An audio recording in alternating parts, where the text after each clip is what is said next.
हे दोस्तों, मैं चिराग। तो आज हम देख रहे हैं पीजीबीपी के एमसीक्यूज का पार्ट 1। इसमें हमने 25 एमसीक्यूज कवर किए हैं। इसी तरीके से अगले पार्ट में यानी पार्ट 2 में अगली वीडियो में हम 25 एमसीक्यूज और कवर करेंगे। तो टोटल मिला के पीजीबीपी के 50 एमसीक्यूज हो जाएंगे।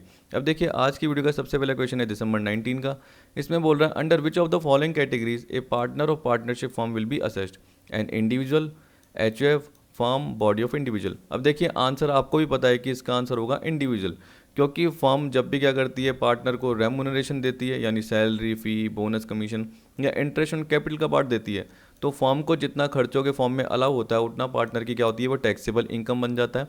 मैं प्रॉफिट का हिस्सा नहीं बोल रहा, प्रॉफिट का हिस्सा एग्जाम्प्ट होता है, लेकिन रेमुनरेशन टू पार्टनर और इंटरेस्ट ऑन कैपिटल जो भी पार्टनर को मिलता है वो टैक्सेबल हो जाता है पीजीबीपी के फॉर्म में, जितना फर्म को अलाउ होता है। तो ये पार्टनर की पीजीबीपी की इनकम हो जाती है। लेकिन देखिए, आपको पता है कि आपने अगर क्वेश्चन सॉल्व किए हैं अंडर ग्रेजुएट कोर्स में, पोस्ट ग्रेजुएट में, जब भी आपने टैक्स पढ़ी तो आपको ध्यान होगा कि स्लैब रेट के अकॉर्डिंग कैलकुलेट होता है। तो इसका मतलब फर्म तो आंसर आएगा ही नहीं, क्योंकि जब भी अगर फर्म के फॉर्म में पार्टनर को असेस करेंगे तो फ्लैट रेट 30% लगेगी, क्योंकि आपको पता है कि पार्टनरशिप फर्म की जो भी प्रॉफिट होता है उस पर क्या होता है, 30% फ्लैट रेट टैक्स लगता है। ठीक है ना।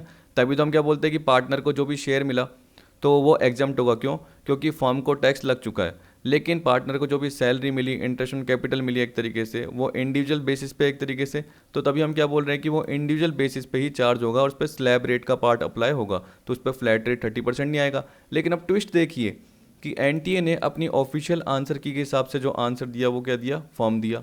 अब लोगों ने क्या करा, वही करेक्शन के लिए अप्लाई किया, एक तरीके से 1000 रुपीज़ पर क्वेश्चन के दे दिए और उसके साथ प्रूफ भी जमा करा दिया, प्रोफेसर्स का कई बुक्स थी उनका रेफरेंस दे दिया। लेकिन फिर भी एनटीए नहीं माना, यूजीसी एनटीए, और आंसर जो रिवाइज आंसर की थी उसमें भी क्या दिया, यही दिया। अब देखिए, अब की मैंने अभी देखा नहीं है लेटेस्ट चेंज किया नहीं किया, अगर आपको लगता है चेंज किया है तो मुझे ज़रूर बताना। लेकिन ऑफिशियल जो रिवाइज आंसर किया उसके हिसाब से आंसर यही है। अगर कुछ चेंज हुआ है तो आप ज़रूर बता देना, लेकिन आंसर यही इन्होंने प्रोवाइड किया है। तो इसलिए जब भी मैं आपको सॉल्व पीडीएफ दूंगा तो उसमें मैंने क्या लिखा है कि ऑफिशियल आंसर की के अकॉर्डिंग फॉर्म है आंसर, लेकिन मेरे अकॉर्डिंग आंसर यही होगा, मेरे अकॉर्डिंग आंसर यही होगा। चलिए एक आपको प्रूफ भी दिखा देता हूँ। वैसे तो मैं आपको बुक के हिसाब से पूरा क्वेश्चन का प्रूफ भी दिखा सकता हूँ, लेकिन मैं आपको मल्टीपल चॉइस क्वेश्चन का ही प्रूफ दिखाता हूँ। देखिए, आपको दिख रहा है ये institute of cost accountants of India, जैसे आप सीएमए बोलते हो ना, ये वही है एक तरीके से, कॉस्ट एंड मैनेजमेंट अकाउंटेंट। तो इसके जब है ना मैंने मल्टीपल चॉइस क्वेश्चन देखे तो उसमें एक आंसर मुझे दिख गया, जो कि अच्छा हुआ। देखिए क्या बोल रहा है, mister X partner of messrs X Y Z is assessable as. तो देखिए आंसर क्या बोल रहा है, इंडिविजुअल के फॉर्म में। तो वैसे भी मुझे पता है, लेकिन मैंने आपको एक तरीके से कंफर्म कराने के लिए बताया। तो सिक्स का यहाँ पे आंसर क्या है, एन इंडिविजुअल। तो हमारे जो आंसर होगा वो भी क्या होगा, इंडिविजुअल होगा। लेकिन मैं क्या कर सकता हूँ, ऑफिशियल आंसर की में फॉर्म आया है तो इसलिए मैंने भी आंसर क्या दिया है, फॉर्म दिया है। तो आपको जो रेड टिक दिखेगा वो फॉर्म पे दिखेगा, लेकिन नीचे मैंने एक तरीके से रिकमेंडेशन दे दी है कि मेरे अकॉर्डिंग तो इंडिविजुअल होगा। तो फर्स्ट का आंसर आंसर की के हिसाब से बोल रहा हूँ सी, लेकिन मेरे अकॉर्डिंग बोल रहा हूँ ए। अब देखिए सेकंड क्या बोल रहा है, in tax laws donation to approved and notified association for scientific research is allowed as. तो आपको पता है कि अगर आप क्या करते हो, एक तो इन हाउस रिसर्च करते हो और एक आप आउटसाइड इंस्टीट्यूशन को क्या करते हो, डोनेशन के फॉर्म में जो भी अमाउंट देते हो, तो इसका मतलब आपको कितना डिडक्शन मिल जाएगी, एक तरीके से कितनी एग्जम्पशन मिल जाएगी, 150% ऑफ डोनेशन। अब आपको बताया कि ये कब तक है, असेसमेंट ईयर 2021 तक ही है, क्योंकि जैसे असेसमेंट ईयर 21-22 अगली बार जैसे एप्लीकेबल होगा उसके बाद से ये 100% ही हो जाएगी, वेटेड डिडक्शन खत्म हो जाएगी और उसके बाद से अब 100% ही मिलेगी, 150% का क्राइटेरिया हट जाएगा, रिमूव हो जाएगा। तो ये सिर्फ असेसमेंट ईयर 2021 तक ही है, ये जरूर याद रखना। चलिए एक बार आपको दिखा भी देता हूँ, एक मिनट। देखिए मैं सीधा यहाँ आ गया, जो मेरी पर्टिकुलर मैंने आपको पीडीएफ दी थी किसकी, पीजीबीपी से रिलेटेड सेकंड पार्ट की जो पीडीएफ दी थी उसमें मैं आ गया हूँ साइंटिफिक रिसर्च वाले पार्ट में। उसमें एक मैंने आपको इन हाउस बताया था और एक क्या बताया था कि आउटसाइड इंस्टीट्यूशन को जो भी रिसर्च से रिलेटेड अमाउंट पे कर रहे हो आप, ठीक है, डोनेशन के फॉर्म में दे रहे हो। तो यहाँ पे देखिए क्या बोल रहा है, any payment made to an notified research association or to an approved university, college or other institution. Scientific research होनी चाहिए, चाहे वो बिजनेस से रिलेटेड है चाहे नहीं है। वेटेड डिडक्शन कितना है, at the rate 150% of the amount paid. ये जो पर्टिकुलर सिंबल दे रखा है, मैंने नीचे क्या बताया था कि यहाँ पे असेसमेंट ईयर 21 यानी 2021 तक का ही पार्ट है, 21-22 से क्या हो जाएगी, 100% डिडक्शन हो जाएगी। इसका मतलब वो नॉर्मल डिडक्शन ही अलाउ होना चालू हो जाएगी, वेटेड नहीं होगी। और याद रखना अभी तो हमारे लिए असेसमेंट 2021 है, तो अगर मैंने साइंटिफिक रिसर्च बोला, अब यही केस जनरली मैं सोशल साइंस या स्टेटिस्टिकल रिसर्च के केस में बोलूँ तो 100% है, याद रखना। क्योंकि हमारे एग्जाम में तो क्वेश्चन जो आएगा वो किसके हिसाब से आएगा, असेसमेंट ईयर 2021 के अकॉर्डिंग आ गया, तो हमें पता रहना चाहिए कि 150% किसके केस में मिलती है और 100% किसके केस में मिलती है। ठीक है, तो अभी जो अपना केस है उसके हिसाब से जो आंसर है वो होगा 150% ऑफ डोनेशन। फिर देखिए थर्ड बोल रहा है under section 194 IB of the income tax act 1961 an individual और HF who is not required to get his accounts audited under section 44 AB। इसका मतलब क्या है कि वो उस कैटेगरी में नहीं आ रहा, उसका इतना टर्नओवर नहीं हो रहा, जनरली इसी की बात कर रहा होगा, या अगर वो पर्टिकुलर किसी प्रोफेशन में है तो उसकी रिसिप्ट उतनी नहीं हो रही होगी, तो इसका मतलब वो ऑडिट में नहीं आ रहा। और देखिए जो ये सेक्शन दे रखा है ये जनरली TDS का सेक्शन है, तो बोल रहा है who is responsible for paying to a resident any rent shall deduct income tax for the use of any land and building or both if the rent exceed. तो इसका मतलब क्या है कि चाहे वो ऑडिट के दायरे में नहीं आता तब भी उसको TDS काटना पड़ेगा, क्योंकि देखिए इंडिविजुअल HF TDS कब काटता है, अगर वो अपने अकाउंट्स की ऑडिट कराता है, मतलब ऑडिट के दायरे में आता है। इसका मतलब उसका टर्नओवर ज़्यादा है या रिसिप्ट ज़्यादा है, 1 करोड़ से ज़्यादा टर्नओवर है, रिसिप्ट 50 लाख से ज़्यादा है। लेकिन यहाँ पे क्या बोल रहा है कि वो ऑडिट में आता ही नहीं है, तो उसका टर्नओवर 1 करोड़ से कम है, ग्रॉस रिसिप्ट 50 लाख से कम है, लेकिन तब भी वो TDS काट रहा है। पर वो कब काटेगा, अगर वो किसी रेसिडेंट को 50,000 रुपये पर मंथ से ज़्यादा का रेंट पे करेगा, 50,000 रुपये पर मंथ से ज़्यादा का रेंट पे करेगा, तो अगर वो ऑडिट में चाहे नहीं भी आता हो तब भी उसको TDS काटना पड़ेगा। कब, अगर वो किसी रेसिडेंट को 50,000 रुपये से ज़्यादा का रेंट पे करेगा पर मंथ का। तो यहाँ पे देखिए ये बोल रहा है 50,000 रुपीज़ पर मंथ। यहाँ पे मैंने कवर करा दिया, वैसे TDS में कवर कराना चाहिए था, लेकिन आपको अब समझ में आ गया होगा। तो थर्ड का आंसर क्या होगा आपका A। ठीक है, अब देखिए फोर्थ देखिए, अब देखिए इसमें क्या बोल रहे हैं। फोर्थ क्वेश्चन है December 18 का। Given below are two statements, one labelled as assertion and the other label as reason. Read the statements and choose the correct answer using the codes given below. अब देखिए आपको assertion reason दे रखा है। Assertion में क्या बोल रहा है, among the methods of charging depreciation on fix assets diminishing balance method is the best method. देखिए हम कोई भी मेथड बेस्ट नहीं कह सकते हैं, वो तो अलग अलग सर्कमस्टेंसेस पे डिपेंड कर सकता है। अब देखिए फिक्स इंस्टॉलमेंट भी है, डिमिनिशिंग बैलेंस भी है, एन्युटी मेथड भी है, ठीक है, डेप्रिसिएशन फंड मेथड भी है जिसे आप सिंकिंग फंड भी बोलते हो, इंश्योरेंस पॉलिसी मेथड भी है, डिप्लीशन मेथड भी है जो कि वास्टिंग एसेट्स जैसे मिनरल ऑयल्स, या जो आप क्वेरीज ये देखते हैं खाने खदाने जहाँ से क्या करते हैं हम मिनरल्स कोल कोयला जो भी पर्टिकुलर निकालते हैं, तो आपको पता है कि वो डिप्लीट होती है, यानी ख़त्म हो रही होती है, नेचुरल रिसोर्सेज धीरे धीरे ख़त्म होते हैं, तो उनके लिए डिप्लीशन मेथड होता है। मशीन ओवर रेट मेथड हो गया। जैसे मैंने आपको बोला कि डेप्रिसिएशन मेथड सिंकिंग फंड, तो आप क्या करते हो, इन्वेस्टमेंट कर लेते हो उतने अमाउंट का, आपको इंटरेस्ट मिलता है, फिर उसका भी आप इन्वेस्टमेंट करते रहते हो। अब जब रिप्लेस करने की बारी आती है तो रिप्लेस करते हो और आपके पास पैसा पहले से सफिशिएंट पड़ा रहता है, तो वो भी मेथड अच्छा है। तो ज़रूरी नहीं कि डिमिनिशिंग बैलेंस मेथड ही बेस्ट हो, अलग अलग केसेस में अलग अलग मेथड हो सकते हैं। तो इसलिए मैं इसको रॉन्ग ही बोलूँगा कि ज़रूरी नहीं कि ये सही है, क्योंकि कहीं भी आप पढ़ोगे आपको कहीं पे भी बेस्ट मेथड कोई नहीं दिखेगा। तो बोल रहा है among the methods of charging depreciation fixed asset diminishing balance method is the best method, ये हो गया रॉन्ग। रीजन देखिए, diminishing balance method of charging depreciation has been permitted under the income tax act 1961 for claiming deduction for depreciation. तो आपको पता है कि mostly सारे बिजनेस में ही WDV डिमिनिशिंग बैलेंस मेथड वाला पार्ट लगता है। हाँ, SLM किस में लगता है, पावर जनरेटिंग यूनिट में लगता है, और वो भी उनके पास ऑप्शन है कि वो WDV या SLM में से चुन सकते हैं। लेकिन आपको पता है कि बाकी सारी फर्म जो भी हैं उनको तो डिमिनिशिंग बैलेंस मेथड ही ऑप्ट करना पड़ेगा। तो ये करेक्ट है, लेकिन देखिए हम क्या बोलेंगे कि ये इनकरेक्ट है और ये करेक्ट है, बस यही देना हमें जवाब। तो हम क्या बोलेंगे, A is incorrect but R is correct. तो इसमें कोई करेक्ट एक्सप्लेनेशन का पार्ट आ ही नहीं रहा, क्यों, क्योंकि असर्शन ही रॉन्ग है। तो हम क्या बोलेंगे, A is incorrect but R is correct. तो अपना आंसर क्या होगा, फोर्थ का C होगा। ठीक, अब फिफ्थ देखिए, फिफ्थ में क्या बोल रहा है, under the income tax act 1961 block of assets for the purpose of charging depreciation mean. आपको पता है कि देखिए जैसे मैंने आपको बिल्डिंग का ब्लॉक बताया तो उसमें क्या बताया था, एक 5% का है आपका, एक आपका 10% का है। मतलब नॉर्मल ये रेजिडेंशियल बिल्डिंग के लिए था, ये आपका कमर्शियल के था, ऐसे सोचिए। वैसे ही मैंने आपको टेम्पररी स्ट्रक्चर का पार्ट बताया था, उसमें 40% बताया था। तो आपको मैंने 3 ब्लॉक बताया अलग अलग। अब आपको पता है कि जो कमर्शियल है आपके पास 3-4 बिल्डिंग है अलग अलग, या मान के चलिए कि आपके पास 5 बिल्डिंग है, एक रेजिडेंशियल पर्पज़ के लिए और 4 क्या है आपकी कमर्शियल के लिए है। तो आपको पता है कि उन 4 बिल्डिंग्स पे सेम रेट ऑफ डेप्रिसिएशन का पार्ट ही लगेगा और वो इस ब्लॉक में आएगी।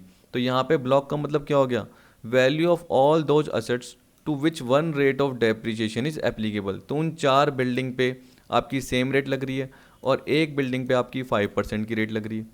ठीक है, या ऐसे मान के चलिए कि 6 बिल्डिंग है जिसमें से आपको पता है कि 2 रेसिडेंशियल है और 4 कमर्शियल है, तो 4 पे आपका क्या लगेगा 10% का लगेगा, और जो 2 बिल्डिंग है उस पर क्या लगेगा रेसिडेंशियल है तो 5% का लगेगा। तो value of all those assets to which one rate of depreciation is applicable वो ब्लॉक ऑफ असेट में आएगा।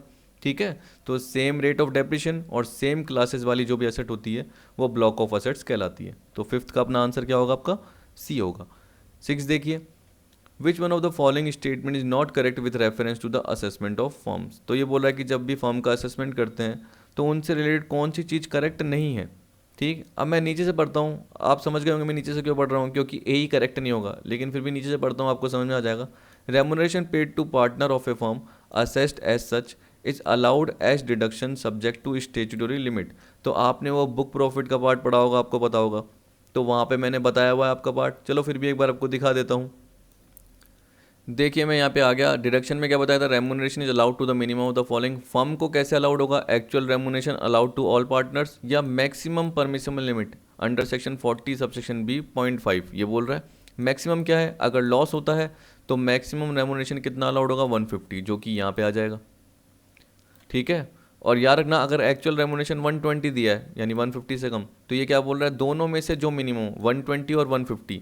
तो अगर आपका बुक प्रॉफिट क्या आ रहा है, लॉस में आ रहा है, इन केस ऑफ लॉस मतलब क्या हो गया, अगर जो बुक प्रॉफिट है वो नेगेटिव आ रहा है तो उस केस में मैक्सिमम रेमुनेशन ये है। पर रियल में ही आपने रेमुनरेशन क्या करा है, पार्टनर को कम दिया है, तो सीधी सी बात है दोनों का जो मिनिमम पार्ट है वो आएगा, तो यानी 120 आएगा, ये बताया था। और प्रॉफिट का केस है तो इसका मतलब क्या हो गया, अगर आपका प्रॉफिट 3 लाख से ज़्यादा है, जैसे 4,50,000 है, तो फर्स्ट 3 लाख का कैसे निकलेगा कि बुक प्रॉफिट का 90% मतलब 3 लाख का 90% और 150 विच इज़ हायर, और बाकी जो आपका बचा वो 1,50,000 बचा, तो 150 का 60% जो निकाला आपने दोनों, वो दोनों टोटल कर दिया, तो ये टोटल यहाँ पे लिख दिया। अब आपने जो एक्चुअल दिया था उससे कंपेयर करो, तो एक्चुअल और जो मैक्सिमम परमिसिबल लिमिट है दोनों में से जो मिनिमम है वो एक तरीके से आपको खर्चे के फॉर्म में अलाउ हो जाएगा, और हम ऐसे बोल सकते हैं कि सामने वाले के लिए मतलब पार्टनर के लिए वो टैक्सेबल इनकम मान लिया जाएगा, किसके फॉर्म में, पीजीबीपी के फॉर्म में। ठीक, तो 1 मिनट आंसर पे आते हैं। अब देखिए यहाँ पे ये बोल रखा था कि सब्जेक्ट टू स्टेचुटरी लिमिट, तो वही जो मैक्सिमम परमिसिबल लिमिट थी वो बिल्कुल ठीक है यहाँ पे। Partner share in the income of a firm is not chargeable to tax in the hand of partner. तो ये मैंने आपको बताया था कि प्रॉफिट का जो भी हिस्सा होता है वो जनरली पार्टनर्स के हैंड में टैक्सेबल नहीं होता है, एग्जेम्प्ट होता है, लेकिन जो उसको रेमुनरेशन फ़ी, बोनस, कमीशन और जो कैपिटल पे इंटरेस्ट होता है, जितना फर्म को अलाउड हुआ है उतना उसके लिए टैक्सेबल इनकम हो जाता है। ये मैं बार बार बोलता हूँ ताकि आपको याद रहे। बी में क्या दे रखा है, income of a firm is taxable at A flat rate of 30% without any exemption. हाँ बिल्कुल ठीक है, क्योंकि अगर आप क्या करोगे, नॉर्मल किसी बिजनेस की बात करोगे तो उस पर तो सारे खर्चे लेस होते हैं, एग्जाम्पशनें मिल जाती है बहुत सारी, लेकिन फर्म के केस में क्या बोल रहा है, पार्टनरशिप फर्म के केस में फ्लैट रेट 30% लगेगा। ठीक है, और उसके साथ अगर सरचार्ज है, जैसे इनकम 1 करोड़ से ज़्यादा है तो समथिंग 12% ये सरचार्ज कुछ होता है, तो वो सरचार्ज का पार्ट लगेगा, प्लस 4% हेल्थ एंड एजुकेशन सेल्स का जो पार्ट है, सेल्स का पार्ट है वो लग जाएगा। ठीक है, जो सेल्स बोलते हैं ना, हेल्थ एंड एजुकेशन सेल्स 4% वो भी लग जाएगा, तो फ्लैट 30% बिल्कुल ठीक है। तो ये तीनों ठीक है, लेकिन देखिए अब ए में क्या बोल रहा है, ए भी आपको ठीक लगेगा लेकिन मुझे नहीं लगेगा, क्यों मैं आपको बता दूंगा। All partnership firms form under the Indian partnership act 1932 are assess as firms under income tax act 1961। ये क्या बोल रहा है कि वो सारी पार्टनरशिप फर्म जो इंडियन पार्टनरशिप एक्ट 1932 के अंदर फॉर्म हुई है, ठीक है, यानी फॉर्म के फॉर्म में आ गई है, वो इनकम टैक्स एक्ट 1961 में फॉर्म के फॉर्म में होगी या इनकम उनकी असेस होगी। तो ये गलत है, क्यों, क्योंकि देखिए क्या बोल रहा है कि इंडियन पार्टनरशिप एक्ट में वो सारी पार्टनरशिप फॉर्म, तो ज़रूरी नहीं है कि इंडियन पार्टनरशिप एक्ट की जो सारी फॉर्म होगी वो इनकम टैक्स एक्ट की फॉर्म बनेगी। जैसे फॉर एग्जांपल एक ओरल एग्रीमेंट वाली फॉर्म है जिसने क्या कर रखा है, पार्टनरशिप डीड नहीं बना रखी, तो मैंने आपको प्रोविजन पिछली वीडियो में बताया था सेक्शन 185 184 के कि पार्टनरशिप का इंस्ट्रूमेंट होना चाहिए, यानी एक डीड होनी चाहिए पार्टनर के बीच में और फर्म के बीच में, यानी हम बोल सकते हैं कि सारे पार्टनर्स के बीच में पार्टनरशिप डीड होनी चाहिए। तो क्या कैपिटल का पार्ट रहेगा, कितना इंटरेस्ट मिलेगा, क्या इंटरेस्ट ऑन ड्राइंग का पार्ट रहेगा, ठीक है, प्रॉफिट का हिस्सा कैसे बटेगा वो पर्टिकुलर डिसाइड होना चाहिए, यानी प्रॉफिट शेयरिंग रेशो भी पता होना चाहिए जनरली। रिटर्न के साथ जो भी डीड है इंस्ट्रूमेंट उसकी कॉपी भी साथ में एनक्लोज करनी चाहिए। और इसी तरीके से आपने कुछ फेल नहीं किया हो कि इनकम टैक्स रिटर्न बनने में लेट कर दी, यानी किसी असेसमेंट ऑफिसर ने आपका जजमेंट नहीं किया हो। अगर असेसमेंट ऑफिसर ने आपका जजमेंट कर दिया तो इसका मतलब आप फेल हो गए, और आपको जो इनकम टैक्सेबल होगी वो किसके फॉर्म में होगी, एसोसिएशन ऑफ पर्सन के फॉर्म में होगी। तो इसका मतलब क्या हो गया कि सारी फॉर्म जरूरी नहीं है इंडियन पार्टनरशिप एक्ट में इनकम टैक्स के अकॉर्डिंग असेस हो जाए, क्योंकि इनकम टैक्स में वही फॉर्म असेस होती है जिनका रिटर्न एग्रीमेंट होता है, पार्टनरशिप इंस्ट्रूमेंट होता है। जबकि इंडियन पार्टनरशिप एक्ट में ओरल एग्रीमेंट वाली, मतलब आपस में वर्बली जो उन्होंने क्या कर रखा है, एग्रीमेंट कर रखा है, वो भी चल जाता है। लेकिन इनकम टैक्स में क्या होना चाहिए, रिटर्न एग्रीमेंट होना चाहिए। तो एक बार पिछली वीडियो के प्रोविजन देख लेना, 4 पॉइंट बताए थे, वो आपको समझ में आ जाएंगे, 185, 184। तभी हम क्या बोलेंगे कि ये करेक्ट नहीं है, 6 का ए। ठीक है, अब 7 देखिए, असर्शन में बोल रहा है if the interest is payable outside India. तो आपको पता है कि क्या काटना पड़ता है, टीडीएस काटना पड़ता है, या टीडीएस काट लिया लेकिन जमा कराना पड़ता है। इनकम टैक्स की रिटर्न भरने की जो ड्यू डेट है उस दिन या उससे पहले आपको जमा कराना पड़ता है, तब जाके वो क्या होगा, आपको अलाउड हो जाएगा। अगर आपने उसको अगले साल क्या कर दिया, जमा करा दिया, तो वो अगले साल अलाउ होगा, लेकिन उस साल अलाउ नहीं होगा जिस साल आपने क्या कर दिया, काट दिया लेकिन जमा नहीं कराया, याद रखना। ठीक है, या आपने जो जमा कराया वो क्या कर दिया, एक तरीके से ये मान के चलिए कि आपने काटा ही नहीं, आपने टीडीएस काटा ही नहीं। तो यहाँ पे यही बोल रहा है if the interest is payable outside India tax must be deducted at source, बिल्कुल ठीक है। Reason, if tax has not been deducted at source the amount paid as interest will not be allowed as deduction in computing business income, बिल्कुल ठीक है। तो हम क्या बोलेंगे, A and R both are correct और R is the correct explanation of A. तो 7th का अपना आंसर क्या होगा, ए होगा। और एक और चीज़, जब मैंने इसका पूरा थियोरटिकल पार्ट बताया था तो बहुत अच्छे ढंग से बताया था, एग्जाम्पल के थ्रू भी कवर कराया था, तो एक बार जाके देख लेना, पूरा आपको समझ में आ जाएगा। ठीक है, रेसिडेंट के केस में, नॉन रेसिडेंट के केस में आपको ध्यान होगा। तो आपको पता है कि आउटसाइड इंडिया की बात कर रहे हैं यहाँ पे। इसके अलावा मैंने ये भी बताया था कि इंडिया में ही फॉरेन कंपनी को, ठीक है, या इंडिया में ही किसी नॉन रेसिडेंट को भी अगर आप क्या कर रहे हो, पे कर रहे हो, तब भी आपको अलाउड हो जाएगा अगर आपने टीडीएस काटा है, अगर आपने टीडीएस काटा है। या ये भी बताया था कि टीडीएस काटा है लेकिन जमा नहीं कराया, टीडीएस काटा है लेकिन जमा नहीं कराया, लेकिन आपको वो जमा कराना कब तक, इनकम टैक्स की रिटर्न भरने की ड्यू डेट को या उससे पहले आपको जमा जरूर करा देना। अब देखिए 8th में क्या बोल रहा है, an equipment was acquired at a cost of ₹10 lakh and was put to use in scientific research. After 1 year of research the equipment was brought into another business of the assessee. देखिए वो ये कि आपने क्या कर दिया, कोई इक्विपमेंट खरीदा 10 लाख की कॉस्ट का, उसको साइंटिफिक रिसर्च के लिए यूज़ करा, 1 साल बाद क्या करा, उसको आपने अपने दूसरे बिजनेस के लिए यूज़ कर दिया।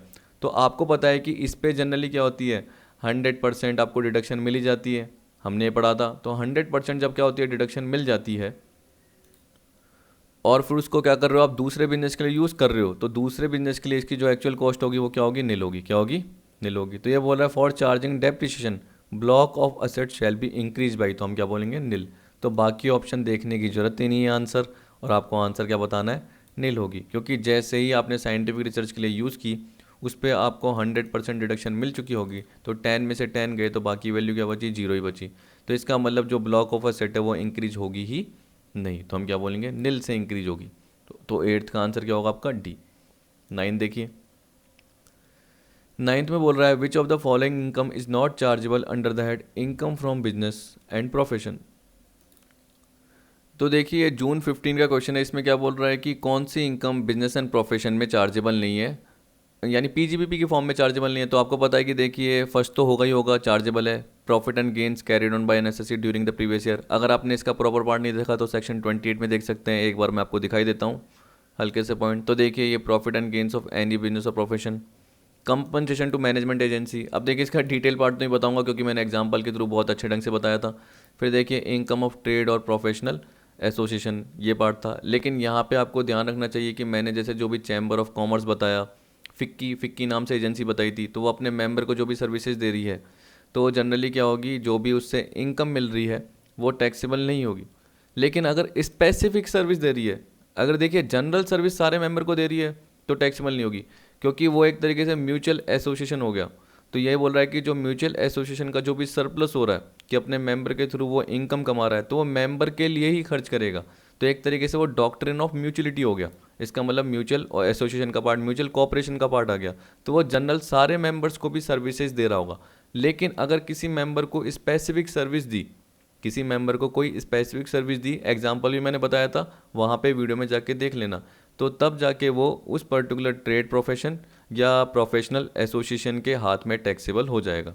ठीक है, तो ये बोल रहा है कि अगर जब भी स्पेसिफिक सर्विस देते हैं तो वो पीजीबीपी की इनकम मान लिया जाता है। इस तरीके से बोल दिया। इसी तरीके से आपने ये भी देखा था, देखिए एक्सपोर्ट इंसेंटिव का case, perquisites from business or profession, remuneration to partner, मैंने आपको बार बार बताया, जो भी सैलरी, बोनस, फीस, कमीशन यानी रेमुनरेशन के फॉर्म में, या कैपिटल पे इंटरेस्ट के फॉर्म में जो भी पार्टनर को मिल रहा है तो वो किससे मिल रहा है, फर्म से। तो फर्म को जितना अलाउड होगा उतना पार्टनर के लिए बिजनेस इनकम के फॉर्म में टैक्सेबल हो जाएगा। फिर इसी तरीके से नॉन कम्पीट फीस का आपको पार्ट बताया था, अमाउंट रिसीव्ड और रिसीवेबल फॉर सर्टेन एग्रीमेंट, कि बिजनेस की कोई एक्टिविटी आपको करनी नहीं है, उसके लिए आपको क्या मिल रहा है, जो भी अमाउंट मिल रहा है तो वो नॉन कम्पीट फी के फॉर्म में है। ठीक, तो वो आपके लिए क्या हो जाएगा, टैक्सेबल हो जाएगा। इस तरीके से आपको पॉइंट कवर कर रखे थे, तो एक बार जाके देख लेना। तो थोड़ा सा मैंने आपको पार्ट बता दिया क्योंकि मुझे हल्के हल्के से ही आपको हिंट देने थे। तो देखिए यहाँ पे बोल रहा है ए बिल्कुल ठीक है। बी देखिए, income derived by a trade professional or similar association from specific services perform for its member. तो अगर यह जनरल सर्विस होता तो इसका मतलब क्या होता, एग्जम्प्ट होता, लेकिन यहाँ पे स्पेसिफिक सर्विस बोल दी तो इसका मतलब वो पीजीबीपी की इनकम का पार्ट बनेगा और टैक्सेबल होगा। किसके लिए टैक्सेबल होगा, trade professional or similar association के लिए, क्योंकि वो सबको सेम सर्विस नहीं देता, वो किसी पर्टिकुलर मेंबर्स के लिए क्या स्पेसिफिक सर्विस दे रहा है। तो ये जनरल सर्विस नहीं हुई, इसलिए इनके लिए टैक्सेबल हो जाएगी। तो ये भी टैक्सेबल है, किसमें, पीजीबीपी में। सी बोल रहा है income from activity of owning or owning and maintaining race horses. तो रेस के जो घोड़े होते हैं उनको मेंटेन करना, ये बोल रहा है ओनिंग, ओन करना या ओन एंड मेंटेन करना, उससे रिलेटेड जो भी क्या होती है एक्टिविटी करने से इनकम होती है तो किस में जाती है, इनकम फ्रॉम अदर सोर्स में जाती है। किस में जाती है, इनकम फ्रॉम अदर सोर्स में, वो इसमें नहीं आएगी। लेकिन देखिए डी तो आ जाएगी, salary received by A partner of a firm from the same firm. तो यहाँ मैंने आपको बताया था कि फर्म को जितना अलाउड होगी उतने ही पार्टनर को सैलरी क्या हो जाएगी, टैक्सेबल इनकम के फॉर्म में, टैक्सेबल इनकम के फॉर्म में चार्ज हो जाएगी पीजीबीपी में। तो इसका मतलब ए भी है, बी भी है और डी भी है, लेकिन सी नहीं है, जो कि पीजीबीपी की इनकम का पार्ट नहीं बनेगा। ये किसी और हेड की इनकम का पार्ट बनेगा, इसका नहीं बनेगा। तो हम क्या बोल सकते हैं, ए बी डी आंसर है। ए बी डी एक तरीके से क्या है, पीजीबीपी का पार्ट है, लेकिन यहाँ पे नॉट चार्जेबल बोला है तो अपना आंसर क्या होगा, 9th का सी होगा। अब देखिए 10th देखिए इस तरीके से थोड़ा थोड़ा टिपिकल आते ही है। अब देखिए 10th में बोल रहा है, if the book profits of partnership firm is ₹1,10,000 the remuneration admissible to working partner under section 40 subsection B of income tax act 1961। अब देखिए किसकी बात कर रहा है, एक तरीके से कह रहा है the remuneration admissible to working partners under section 40 subsection B of income tax act 1961 is. तो देखिए मैं वापस इस पार्ट में आ गया जो मैंने आपको पहले बताया था, तो इसलिए आया हूँ क्योंकि इसके थ्रू आपको ज़्यादा समझ में आ जाएगा। देखिए actual remuneration allowed to all partner और मैक्सिमम परमिसिबल लिमिट, दोनों में से जो मिनिमम है। तो आपको पता है कि ये तो जनरल नहीं दे रखा, आपको क्या बता रखा है क्वेश्चन में, अगर आप ढंग से पढ़ेंगे तो यहाँ देखिए एक बार, ये बोल रहा है the book profit of partnership firm is ₹1,10,000 the remuneration admissible to working partners under section 40 subsection B. इसका मतलब फर्म को जितना अलाउड होगा उतना ही पार्टनर के लिए इनकम का पार्ट बनेगा। ठीक है, तो ये बोल रहा है कि कितना अलाउड होगा इनकम टैक्स एक्ट 1961 के सेक्शन 40 सबसेक्शन बी के अकॉर्डिंग। तो बुक प्रॉफिट दे रखा है कितना, 1,10,000 दे रखा है। तो आपको बस क्या करना है, अब देखिए बुक प्रॉफिट देखिए, तो यहाँ पे बोल रहा है कि अगर प्रॉफिट होता है तो पहले 3 लाख, तो इसका मतलब बुक प्रॉफिट ही 1,10,000 है, तो ये वाला केस तो आ ही नहीं पाएगा बैलेंस बुक प्रॉफिट। तो हमें क्या करना है, 1,10,000 का 90% निकालना है और 150, तो आपको पता है कि 1,10,000 का 90% वैसे ही कम आता है किससे, 150 से, क्योंकि विचेज हायर करना है। तो जो भी हायर है वो क्या होगा, 150 होगा। 150 को यहाँ पे पुट कर दीजिए, ठीक है। तो मैक्सिमम परमिसिबल लिमिट कितनी होगी, 1,50,000 होगी। तो यहाँ पे यही तो पूछा है, यहाँ पे क्या बोल रहा है, रेमुनरेशन एडमिसिबल, तो एक्चुअल रेमुनरेशन दे ही नहीं रखा। अगर एक्चुअल रेमुनरेशन 1,40,000 दिया होता और अपना जो अपने निकाला वो 150 है, दोनों में से जो मिनिमम है तो हम आंसर क्या बोलते हैं, 140 बोलते। अगर अपना क्या दिया होता, 80,000 दिया होता तो 80 और 150 विच इज लोअर ऐसे करते, लेकिन हमको दे ही नहीं रखा तो हम क्या बोलेंगे, मैक्सिमम रेमुनरेशन कितना परमिसिबल है, 1,50,000 होगा। तो 10th का आंसर क्या होगा आपका, बी होगा।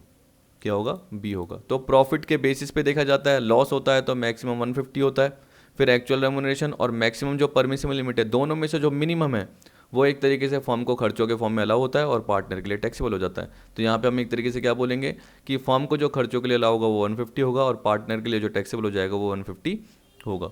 तो 10th का अपना बी आंसर है। अब 11 देखिए, interest on capital paid by firm to its partner under the income tax act 1961 is allowed. जो मैंने अभी आपको पार्ट बताया उससे ऊपर जाके देखेंगे, मतलब पीडीएफ का पार्ट कवर करेंगे तो ऊपर ऊपर शुरू में आपको पता चलेगा कि कितना इंटरेस्ट अलाउड है, 12% अलाउड है कैपिटल पे। तो यहाँ पे हम बोलेंगे 11th का बी। और मैंने इसके एग्जाम्पल भी कवर कराए थे, आपको ये भी ध्यान होगा। 12 देखिए, which of the following is not allowed as a deduction for computation of business income. तो ये बोल रहा है कि बिजनेस इनकम को कंप्यूट करने के लिए क्या अलाउड नहीं होता। जैसे आपको पता है कि आप एक्सपेंडिचर लेस करते हो तो कुछ चीज़ें ऐसे लॉस भी होते हैं जो जनरली आपको अलाउड हो जाते हैं। तो देखिए क्या बोल रहा है, loss incurred due to theft in factory after working hour. तो आपको पता है कि 10 से लेकर 7 काम करते हैं, उसके बाद तो फैक्ट्री बंद है। तो कोई चोर आ गया, चोरी कर गया, तो उससे लॉस हुआ, तो वो भी अलाउड हो जाएगा। ठीक है। एंटिसिपेटेड फ्यूचर लॉस, जैसे मैंने बताया था, प्रोविजन फॉर क्या बोलते हैं, बैड एंड डाउटफुल डेट्स, या प्रोविजन फॉर डाउटफुल डेट्स बोलते हो, PDD, provision for doubtful debts, ये अलाउ नहीं होते हैं। तो आपको पता है कि आपका आंसर ये होगा। अब आप बोलोगे सर आपने एक सेक्शन बताया था जिसमें अलाउ होता है, तो देखिए वो तो स्पेसिफिक प्रोविजन था, तो इसलिए नॉर्मल हम क्या बोलते हैं, एंटिसिपेटेड फ्यूचर लॉस अलाउ नहीं होता। ये मैंने शुरू में भी कहीं ना कहीं आपको बताया था, एंटिसिपेटेड फ्यूचर लॉस अलाउ नहीं होता। ठीक है, याद रख लेना, या फर्स्ट पीडीएफ में ही मैंने आपको बता दिया था। अब देखिए इसके बाद है loss caused by white ends, वो सफ़ेद चींटियों की वजह से लॉस हो गया आपके बिजनेस को या आपके माल को लॉस हो गया, तो वो भी अलाउड हो जाएगा। Loss due to accidental fire in stock in trade, तो आपका माल जल गया, एक्सीडेंटल फायर के कारण कोई दुर्घटना हो गई जिसकी वजह से आग लग गई, उसकी वजह से आपका माल को नुकसान हो गया, तो जो भी नुकसान है वो खर्चों के फॉर्म में अलाउ हो जाएगा। तो ये भी हो जाएगा, ये भी हो जाएगा, ये भी हो जाएगा, लेकिन ये नहीं होगा। ठीक है, तो 12th का आंसर आपका क्या होगा, बी होगा। क्या होगा, क्योंकि यहाँ पे नॉट अलाउड बोला है। 13 देखिए, preliminary expenses are incurred in every business. ठीक है, हमें पता है। What are the expenses that qualify for deduction under section 35D। अब देखिए आपको पता है कि जो आपने पढ़ा था कि वो 5% ऑफ कॉस्ट ऑफ प्रोजेक्ट यहाँ तक अलाउ होता है। ठीक है, यानी हम एलिजिबिलिटी की बात करते हैं तो 5% of cost of project allowed होता है। तो जो भी कॉस्ट ऑफ प्रोजेक्ट का 5% निकाला, उससे कम होना चाहिए प्रीलिमिनरी एक्सपेंस, या उतने तक होना चाहिए। अगर प्रीलिमिनरी एक्सपेंसेस आपको उससे ज़्यादा है तो इतना ही आपको अलाउड होगा, इससे ज़्यादा नहीं होगा। ये आपने पढ़ा था। ठीक है, और भी डिटेल पार्ट देखना है तो उसमें जाके देख लीजिए, आपको पता चल जाएगा। तो यहाँ पे आपको पता है कि प्रीलिमिनरी एक्सपेंसेस में क्या आएंगे, कि कंपनी के बिजनेस स्टार्ट होने से पहले के जो भी खर्चे होंगे, ऐसे बोल सकते हो आप। या उससे हमने बाद में बताया था कि कोई कंपनी ने नई अंडरटेकिंग स्टार्ट करी, तो अंडरटेकिंग जो भी स्टार्ट करी उससे पहले के, या कुछ एक्सटेंशन किया तो उससे पहले के जो भी खर्चे। तो यहाँ पे देखिए क्या बोल रहा है, expenses for drafting memorandum and article of association, payment of duty at the office of registrar of companies, बिल्कुल ठीक है। Expenditure incurred in the preparation of project report, तो जो मार्केट सर्वे करते हैं, प्रोजेक्ट रिपोर्ट तैयार करते हैं, मेमोरेंडम आर्टिकल ऑफ एसोसिएशन की बात कर रहा है। ठीक है, ये सारे पार्ट किस में आएंगे, प्रीलिमिनरी में आएंगे। तो हम क्या बोलेंगे, 13 का डी होगा। इससे ज़्यादा भी बताए थे, एक बार वहाँ जाके चेक कर लेना जरूर। 14 देखिए, 13 का यानी डी आंसर है। 14 देखिए, expenditure incurred by a company for the purpose of promoting family planning among its employee being of a capital nature. अब देखिए फैमिली प्लानिंग के जब खर्चे बोलोगे तो इसमें एक रेवेन्यू नेचर के होंगे और एक कैपिटल नेचर के होंगे। ठीक, अब रेवेन्यू नेचर के तो पूरे के पूरे अलाउड हो जाते हैं, लेकिन जो कैपिटल नेचर के फैमिली प्लानिंग के खर्चे हैं, तो जब से आपको डिडक्शन मिली है तब से कितनी मिलेगी, 1/5 मिलेगी। तो यहाँ पे आंसर क्या होगा, 1/5 of expenditure is allowed as deduction in the previous year. चलिए एक बार आपको ये तो दिखाई देता हूँ। देखिए यहाँ पे मैं आ गया हूँ, सेक्शन दिख रहा है आपको 36 सब सेक्शन 1.9, पीडीएफ का पार्ट 2 आपको पता है कि क्योंकि मैंने आपको 2 ही पीडीएफ दी थी, पार्ट 1 और पार्ट 2। पार्ट 2 में बहुत सारा था पार्ट, आपको पता है कि अराउंड 72 पेजेस की पीडीएफ मैंने आपको दे दी थी। तो expenditure on promotion of family planning among employees. देखिए यहाँ पे याद रखना कि ये भी मेन इंपॉर्टेंट है, कभी कभी ये भी आता है कि एप्लीकेबल किन के लिए होगा, तो ये सिर्फ कंपनीज के लिए ही एप्लीकेबल होगा। तो अगर एम्प्लॉयर एम्प्लॉय से रिलेटेड जो खर्चा कर रहा है तब जाके एम्प्लॉयर को अलाउ होगा, और एम्प्लॉयर क्या होना चाहिए, कंपनी होनी चाहिए। Quantum of deduction revenue expenditure is fully allowed as deduction, लेकिन कैपिटल हमारे क्वेश्चन में क्या है, कैपिटल नेचर का है, तो shall be allowed in 5 equal instalment commencing from the previous year in which it is incurred. जिस साल ये खर्चा हुआ है उस साल जो कैपिटल एक्सपेंडिचर हुआ है, रेवेन्यू तो पूरा अलाउ हो जाएगा, और कैपिटल कब होगा, 1/5 1/5 1/5 ऐसे करके अलाउ होता जाएगा 5 सालों तक। तो यहाँ पे यही बोल रखा है, 1/5 of expenditure is allowed as deduction in the previous year, सीधी सी बात। तो 14 का सी। ठीक, अब देखिए एक बार ये भी पढ़ के देख लेना, ये थोड़ा गलत दे रखा है। 4/5 of expenditure is allowed as reduction in 4 equal instalment in 4 years after the previous year. पता नहीं कौन सी लाइन दे दी। सिंपल सा पार्ट है, जिस साल आपका एक्सपेंस इंकर हुआ है तब से आपको 1/5 मिलना चालू हो जाएगा, और एक्सपेंडिचर जो होना चाहिए वो क्या होना चाहिए, कैपिटल एक्सपेंडिचर होना चाहिए। आपको मिलने का मतलब कंपनी को मिलेगा, आप एक कंपनी हो ये मान के चलो। फिर देखिए 15, the preliminary expenses that can be amortize under the income tax act 1961 has to be restricted of the cost of project. तो मैंने आपको क्या बताया, देखिए 5% होना चाहिए, 5% ऑफ कॉस्ट ऑफ प्रोजेक्ट। तो अपना 15 का जो आंसर होगा वो क्या होगा, बी होगा। अब देखिए आपको पता है कि जैसे कॉस्ट ऑफ प्रोजेक्ट का 5% कितना निकल के आया, मान के चलिए 2 लाख निकल के आया, तो इतना ही अलाउड है प्रीलिमिनरी एक्सपेंसेस के फॉर्म में। उसके बाद उसका वो 1/5 ये देखा जाता है, ये किया जाता है। तो पहले हमें एलिजिबिलिटी देखनी है, तो कितने तक प्रीलिमिनरी एक्सपेंसेस अमोर्टाइज किया जा सकता है, तो सबसे पहले हम एलिजिबिलिटी देख रहे हैं। तो इतने तक, इसका मतलब 2 लाख तक। तो अगर मान के चलिए कि आपका प्रीलिमिनरी एक्सपेंसेस एक्चुअल में जो खर्चे हुए मेमोरेंडम के, आर्टिकल्स के, प्रोजेक्ट रिपोर्ट के, सर्वे के, टोटल मिला के जो भी खर्चा हुआ 1,80,000 हुआ, तो इसका मतलब दोनों में से जो कम है तो ये 180 पे आपको डिडक्शन मिलेगी, ये नहीं कि 2 लाख, क्योंकि ये मैक्सिमम अमाउंट है। मैक्सिमम क्या है? 5% ऑफ कॉस्ट ऑफ प्रोजेक्ट ही है। लेकिन आपका एक्चुअल खर्चा 2,20,000 हुआ, तो तब हम क्या बोलेंगे? 220 की नहीं मिलेगी, 2 लाख की मिलेगी। तभी याद रखना हम क्या बोलते हैं कि जो भी एक्चुअल प्रीलिमिनरी एक्सपेंसेस है और 5% ऑफ कॉस्ट ऑफ प्रोजेक्ट और capital employed which is lower, वो आपको अलाउड हो जाएगा और उसकी डिडक्शन आपको 1/5 ये मिलती जाएगी। 16 देखिए क्या बोल रहा है, expenditure on promotion of family planning is an allowance as deduction under section 36 subsection 1.9 अभी दिखाया था आपको of the income tax act 1961 in case of. तो अभी हमने बताया था कि कंपनी के केस में जनरली ये फैमिली प्लानिंग के खर्चे अलाउ होंगे। तो 16 का आपका जो आंसर आएगा वो क्या आएगा? डी आएगा। क्या आएगा? डी। ठीक है, तो 15 का अपना क्या था? बी था। 16 का अपना डी है। अब 17 देखिए क्या बोल रहा है, deduction under section 35 AD is available. देखिए 35 AD मतलब स्पेसिफाइड बिजनेस, तो बोल रहा है deduction under section 35 AD is available in respect of expenditure on specified business, one of them is. तो आपको पता है कि जो भी मशीनरी जो इससे रिलेटेड बोल रहे हो, न्यू प्लांट एंड मशीनरी की हम बात कर रहे हैं, ठीक है। और भी हमने केसेस पढ़े थे कि कौन सी अलाउड नहीं है और कौन सी अलाउड है, तो उस पर 100% डिडक्शन मिल जाती है जो भी आपने प्लांट एंड मशीनरी खरीदी है, आपको ये पता है। अब देखिए इसमें बोल रहा है कि कौन सा ये बिजनेस होना चाहिए स्पेसिफाइड, तो इसमें से है, कह रहा है वन ऑफ दैम इज, तो setting up and operating A cold chain facility, ये तो है। और बाकी सारे नहीं है, पढ़ के देख लीजिए। Setting up and operating A power plant, ऐसा कुछ नहीं दे रखा। Setting up and operating an industrial unit, ऐसा भी जनरली कुछ नहीं दे रखा। तो स्पेसिफिकली दे रखा है वही आपको पढ़ना है, जैसे cold chain facility, storage facility, hospitals बोल रखे थे, तो उसमें आपको पता है कि 100 बेड से ज़्यादा के होने चाहिए। बिल्ड एंड ऑपरेट, कि बनाए हो आपने हॉस्पिटल और उसको ऑपरेट भी कर रहे हो, तो उसमें कितने होने चाहिए? मिनिमम बेड 100 होने चाहिए, तो 100 बेड से ऊपर होने चाहिए, समथिंग ऐसा था। और 2 स्टार या उससे ज़्यादा की कैटेगरी के होटल की बात की थी हमने। पाइपलाइन के कंस्ट्रक्शन की बात करी थी कि पाइपलाइन बिछाने का जनरली पार्ट है, वो सारा पार्ट हमने देखा था। तो याद रखना वो 35 AD में आ जाएगा। तो 17 का आपका क्या आएगा? ए आंसर आएगा। 18 देखिए, 18 में बोल रहा है deduction under section 35 AD is available in respect of expenditure on specified business provided such business commence it operation on और after 1 April 9 subject to an exception that. देखिए अगर आप क्या करेंगे, क्वेश्चन ढंग से पढ़ेंगे तो इसमें क्या बोल रहा है कि डिडक्शन जो भी 35 AD की अवेलेबल होती है वो किन को मिलती है? स्पेसिफाइड बिजनेस से रिलेटेड एक्सपेंडिचर के केस में मिलती है, ठीक है। Provided such business commence it operation on और आफ्टर 1 अप्रैल 9। मोस्टली जो भी आपने देखेंगे बिजनेस 1 अप्रैल 9, जैसे मैंने कोल्ड चेन फैसिलिटी बताया आपको, स्टोरेज बताया, तो 1 अप्रैल 9 था, ठीक है, आपको ध्यान होगा 1 अप्रैल 9। लेकिन 1 अप्रैल 9 या उसके बाद ऐसे तो 1 अप्रैल 9, और कुछ आपने बिजनेस देखे जो 1 अप्रैल 11 को थे, कुछ आपने देखे समथिंग 1 अप्रैल 14 को भी थे, मेरे हिसाब से समथिंग वो भी थे। एक बार डेट वहाँ पे जाके देख लेना तो आपको पता चलेगा। पर ये बोला सब्जेक्ट टू एन एक्सेप्शन, इसका मतलब क्या है कि एक पर्टिकुलर बिजनेस ऐसा था जो 1 अप्रैल 9 से पहले ही सेटअप हो गया था या स्टार्ट हो गया था। तो यहाँ पे कौन सा था? Business of laying and operating a cross country natural gas pipeline network may be commence at any time on और आफ्टर 1 अप्रैल 7। तो 1 अप्रैल 2007 को या उसके बाद जो स्टार्ट हुआ था, तो वो कौन सा था? नेचुरल गैस पाइपलाइन बिछाने का जो भी बिजनेस था, बिछाने का और उसको ऑपरेट करने का बिजनेस। तो 18 का आपका क्या आएगा? बी आएगा। डिटेल जानिए तो 35 AD में देखिए, क्योंकि मैं इसलिए नहीं बता रहा क्योंकि वहाँ पे बताऊंगा तो बहुत सारे पार्ट हैं, फिर एक एक करके मुझे सारे बताने पड़ेंगे। जबकि आपको क्या करना है, पहले थियोरटिकल पार्ट को पढ़ना है, उसके बाद ही क्वेश्चन सॉल्व करने हैं, तब जाके आपको आराम से आ जाएंगे।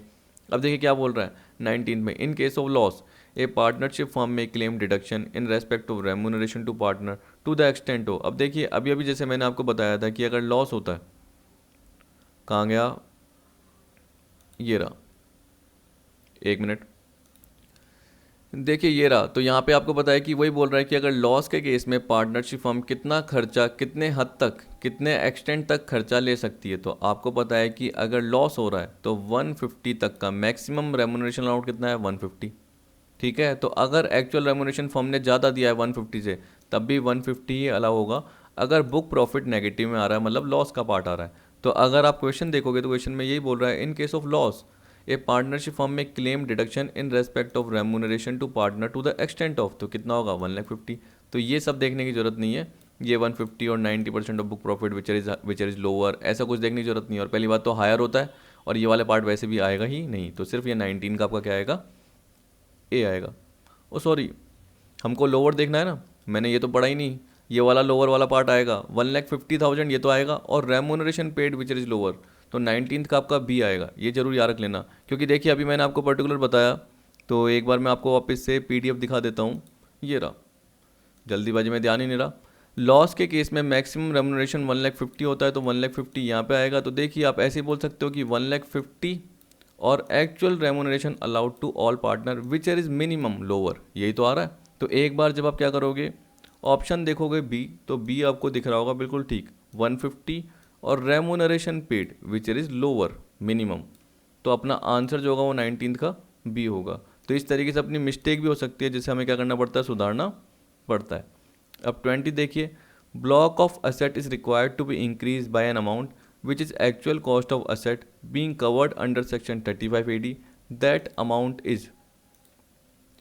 तो देखिए इसका जनरली आंसर आपको पता ही है क्या होगा, नील होगा, क्योंकि हमने क्या बताया, जब भी देखिए 100% डिडक्शन मिल जाती है, 150% डिडक्शन मिल रही है किसी पर्टिकुलर केस में, जैसे साइंटिफिक रिसर्च वाली एसेट बताई। अब ये जनरली किससे रिलेटेड है, 35 AD स्पेसिफाइड बिजनेस। तो चलिए एक बार आपको दिखाई देता हूँ पर्टिकुलर पॉइंट की, मैंने सब कुछ कवर करवाया है आपको मोस्टली, जो भी आपके क्वेश्चन आते हैं। अब देखिए जो मैं क्वेश्चन कवर करा रहा हूँ, तो ये बहुत अलग अलग जगह से मैं क्या करता हूँ, ढूंढता हूँ। तो देखिए मैं पहले ही प्रोविजन कवर कराता हूँ, उसके बाद ही मोस्टली मैं क्वेश्चन कवर करता हूँ। तो इसका मतलब मैं मोस्टली आपको पहले ही थ्योरेटिकल पार्ट कवर करा देता हूँ। ये नहीं कि पहले मैंने क्वेश्चन ले लिए उसके बाद उस हिसाब से थ्योरेटिकल पार्ट देखा, ऐसा मोस्टली नहीं करता मैं, क्योंकि मेरे पास टाइम कम होता है, तो मैं क्वेश्चन बाद में ही कवर करता हूँ या बाद में ही पीडीएफ उसकी बनाता हूँ।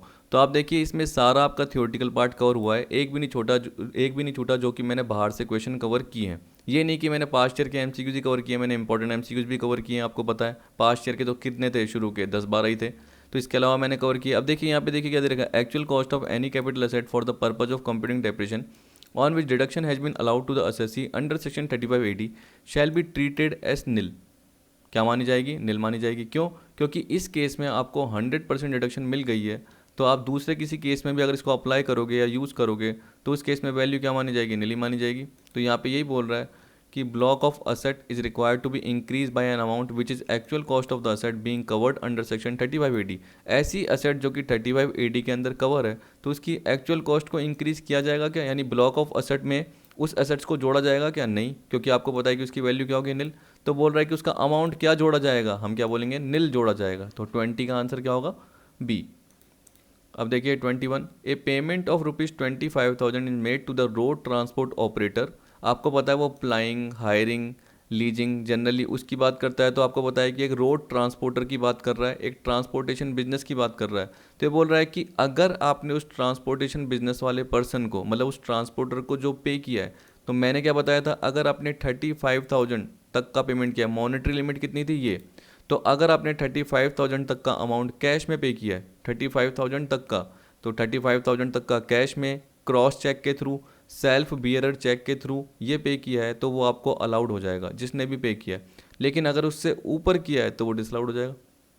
ठीक है, यही करना है। तो देखिए बोला है payment of ₹25,000 is made to the road transport operator on 20 February 2020 in cash, consequently amount disallowed under section 48 subsection 3। तो हम क्या बोलेंगे, निल, क्योंकि 35,000 तक का अलाउड है। और बाकी सारे बिजनेस के केस में कितना है कि अगर आप रेवेन्यू एक्सपेंडिचर का जो भी पेमेंट कर रहे हो, या मान के चलिए कैपिटल एक्सपेंडिचर के लिए भी जो पेमेंट कर रहे हो, तो अगर 10,000 से ऊपर कैश का पेमेंट कर रहे हो तो वो आपको अलाउ नहीं होगा। 10,000 से ऊपर क्रॉस चेक का कर रहे हो, 10,000 से ऊपर सेल्फ चेक का या बियरर चेक का कर रहे हो तो नहीं अलाउ होगा। लेकिन अगर आप अकाउंट पे ही चेक से, अकाउंट पे बैंक ड्राफ्ट से कर रहे हो, तो एनी अदर बिजनेस के लिए क्या हो गया, 10,000।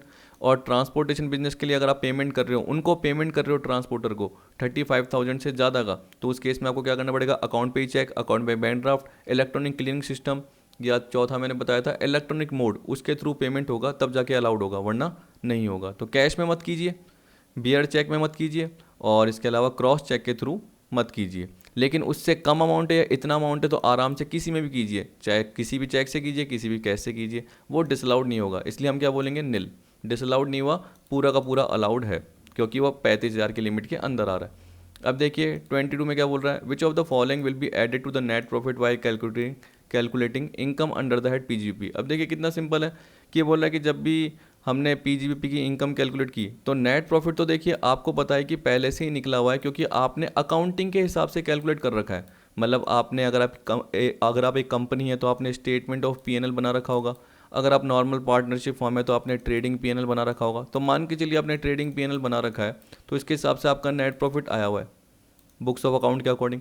लेकिन इनकम टैक्स में आपको पता है कि कुछ खर्चे क्या होते हैं, अलाउड होते हैं, कुछ क्या होते हैं, डिसअलाउड होते हैं। तो जो आपने ले लिए डिसअलाउड, वो वापस से आपको क्या करने पड़ेंगे, क्योंकि आपने लेस कर दिए थे तो वापस से आपको ऐड करने पड़ेंगे। तो ये बोल रहा है expenses debited to PNL but not allowed. तो जो आपने एक्सपेंसेस पीएनएल में डेबिट कर दिए, लेकिन इनकम टैक्स के अकॉर्डिंग वो अलाउड नहीं है, वो डिसअलाउड है, तो वापस से आपको नेट प्रॉफिट में जोड़ना पड़ेगा। तो ये जोड़ना पड़ेगा। कह रहा है कौन से आपको खर्चे जोड़ने पड़ेंगे, या इनकम जो भी पार्ट है ट्रांजेक्शन, तो हमें खर्चे जोड़ने पड़ेंगे। कह रहा है income not credited to PNL but taxable under PGBP. देखिए बोल रहा है कि इनकम आपने पीएनएल में क्रेडिट ही नहीं करी, मतलब बाय सेल करा। मान के चलिए कि कोई भी आपके बिजनेस से रिलेटेड इनकम थी जो कि पीजीबीपी में टैक्सेबल होगी, लेकिन आपने यहाँ पे ली नहीं, तो आपने बुक्स ऑफ अकाउंट में इसको कवर ही नहीं करा, तो आपको क्रेडिट में उसको जोड़ के दिखाना था, तो इसको भी ऐड करेंगे। तो दोनों ही चीज़ों को ऐड करेंगे, इसलिए 22 का आंसर क्या होगा आपका बी, बोथ 1 और 2। Income not credited to PNL, यानी बुक्स ऑफ अकाउंट में आपने नहीं दिखाया था, लेकिन पीजीबीपी में वो टैक्सेबल है, तो आपको उसको जोड़ के दिखाना है। आपको अपनी सेल के साथ या जो भी रेवेन्यू का पार्ट है उसके साथ जोड़ के दिखाओगे, तो इसलिए आप नेट प्रॉफिट में क्या करोगे, जोड़ोगे, क्योंकि आपने वो लिया ही नहीं था। तो हम क्या बोलेंगे, दोनों ही जुड़ेगा। जो एक्सपेंसेस है वो भी जुड़ेगा क्योंकि वो डिसअलाउड है, और इनकम आपने ली ही नहीं इसलिए वो भी जुड़ेगी। तो 22 का आपका आंसर होगा B. 23, provision relating to investment allowance for investment in new plant and machinery located in notified backward area are contained in. देखिए मैंने आपको बताया था, जब भी ये नोटिफाइड बैकवर्ड एरिया की बात बता रहा हूँ, तो वो 20% की जगह जो एडिशनल डेप्रेशन है उसकी जगह वो कितना हो जाता है, 35% हो जाता है। तो वो किस सेक्शन में कवर था, सेक्शन वो था 32AD में कवर। किस में था, 32AD। मैंने 32AC आपको बताया था, वो वैसे भी हट चुका है, 2017-18 समथिंग ईयर था, उसके बाद से तो वैसे ही हट चुका था। तो आपको बताया कि अभी आपका 32AD का पार्ट चल रहा है, तो उससे रिलेटेड पार्ट ही हम देख रहे हैं। Provision relating to investment allowance for investment in new plant and machinery located in notified backward area. जहाँ तक मुझे ध्यान आ रहा है इसमें आंध्र प्रदेश था, तेलंगाना था, बिहार था, इस तरीके से 4 एरिया दे रखे थे। तो उसमें अगर आप क्या करते हो, नई प्लांट एंड मशीनरी में इन्वेस्ट करते हो, तो आपको एडिशनल डेप्रेशन कितना मिलेगा उन नई प्लांट एंड मशीनरी पे, 20% नहीं मिलेगा, 35% मिलेगा। कितना मिलेगा, 35। तो 23 का क्या हो गया, बी हो गया। फिर 24, who will be allowed depreciation in case the assessee has acquired building on lease basis. क्या बोल रहा है कि अगर असेसी ने बिल्डिंग एक्वायर्ड की लीज बेसिस पे, तो डेप्रिसिएशन किसको अलाउड होगा, जो एक्चुअल ओनर है। तो आपको पता है कि लेसर, तो ये बोला lessor as he is the real owner. 24 में क्या आएगा आपका, ए आएगा। और देखिए याद रखना कि नॉर्मल जब भी हम लीज मानते हैं तो ये ऑपरेटिंग लीज ही मानते हैं। तो ऑपरेटिंग का मतलब क्या होता है लीज का, कि लेसर ने जो भी अपनी एसेट दी है सामने वाले लेसी को, किसको, सामने वाले को, जिसको भी किराए पे दी है, तो आपको पता है कि उसका जो भी उसको अमाउंट मिला है, तो जो भी टोटल एसेट का बहुत कम अमाउंट मिला है। जैसे मान के चलिए कि मैंने किसी को, मैं कंप्यूटर क्या करता हूँ, लीज पे देने का काम करता हूँ, मैं लेसर हूँ। तो मैंने, मुझे पता है कि मेरे पास बहुत सारे कंप्यूटर है, तो मैंने उसको क्या करे, 50 लाख के कंप्यूटर दे दिए, और 50 लाख की कॉस्ट के मेरे, लेकिन मैंने जो लीज पे दिए हैं वो कितने पे दिए हैं, 4 लाख रुपीज़ पर ईयर की।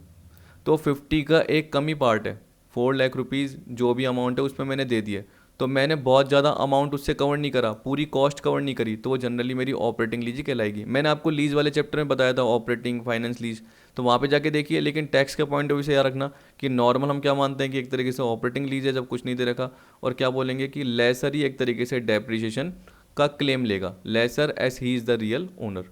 तो डेप्रिसिएशन किसको अलाउ होगा, लेसर को। अब देखिए 25 में क्या बोल रहा है, which of the following statement is true in case of section 44AD। अब देखिए आपको पता है कि 44AD किससे रिलेटेड था, प्रिजम्पटिव बेसिस से रिलेटेड था। प्रिजम्पटिव बेसिस का मतलब क्या है, एक टर्नओवर का स्पेसिफाइड परसेंटेज, या हम जैसे रिसिप्ट बोलते थे ना, उसका स्पेसिफाइड परसेंटेज क्या होता था, टैक्सेबल होता था। ठीक, प्रिजम्पटिव बेसिस पे। और ये बिजनेस प्रॉफिट के केस में था। 44AD ये प्रोफेशनल इनकम की बात करता है, 44AD बिजनेस प्रॉफिट की बात करता है। अब देखिए ये बोल रहे हैं partnership firm is allowed to deduct salary and interest paid to partner under section 40B। तो आप याद रखना, ये मैंने किस में बताया था, ये मैंने बताया था प्रिजम्पटिव इनकम वाले पार्ट में, 44AE में। इसका मतलब आप ट्रांसपोर्टेशन बिजनेस करते हो तो उस केस में अगर आपने प्रेजेंटिव बेसिस पे इनकम का पार्ट चार्ज कर रखा है तो ये भी आपको अलाउ हो जाएगा, लेकिन 44AD को भी अलाउ नहीं होगा और 44ADA वाले को भी अलाउ नहीं होगा, मतलब बिजनेस प्रॉफिट को भी अलाउ नहीं होगा और प्रोफेशनल इनकम वाले पार्ट को भी अलाउ नहीं होगा। लेकिन अगर आपका ट्रांसपोर्टेशन बिजनेस है तो ये जो पार्टनर को सैलरी दी जा रही है, रेमुनरेशन जो बोलते हैं, सैलरी, फी, बोनस, कमीशन, इंटरेस्ट दिया जा रहा है, वो अलाउड हो जाएगा अंडर सेक्शन 40 सबसेक्शन बी के अकॉर्डिंग उस पर्टिकुलर पार्टनरशिप फर्म को। लेकिन हम किसकी बात कर रहे हैं, 44AD की, मतलब बिजनेस के प्रॉफिट की बात कर रहे हैं, तो इन्हें अलाउ नहीं होगा। तो यहाँ पे हम क्या बोलेंगे कि ये ट्रू नहीं है, तो ये नहीं आएगा। दूसरा देखिए, such option is allowed only to resident individual, HUF, firm, LLP but not to the company, बिल्कुल ठीक है ये। तो हम क्या बोलेंगे, 25 का सेकंड ठीक है। फिर देखिए बोल रहा है the assessee shall be exam from maintaining books of account और ऑडिट, बिल्कुल ठीक, क्योंकि हमने क्या बताया, जब हम प्रेजम्पटिव बेसिस पे इनकम कैलकुलेट करते हैं तो हमें सेक्शन 44AA के according books of account maintain करने की जरूरत नहीं है और 44AB के अकॉर्डिंग ऑडिट करवाने की जरूरत नहीं है। 44AA, 44AB तो हमें करवाने की जरूरत नहीं है क्योंकि प्रेजम्पटिव बेसिस पे इनकम निकल रही है। ये तो AD में भी यही था, ADA में भी यही था और AE में भी यही था। मैंने 3 बताए थे आपको, AD, ADA और AE, तीनों में यही पार्ट था, ठीक है। तो ये भी सही है, ये भी सही है।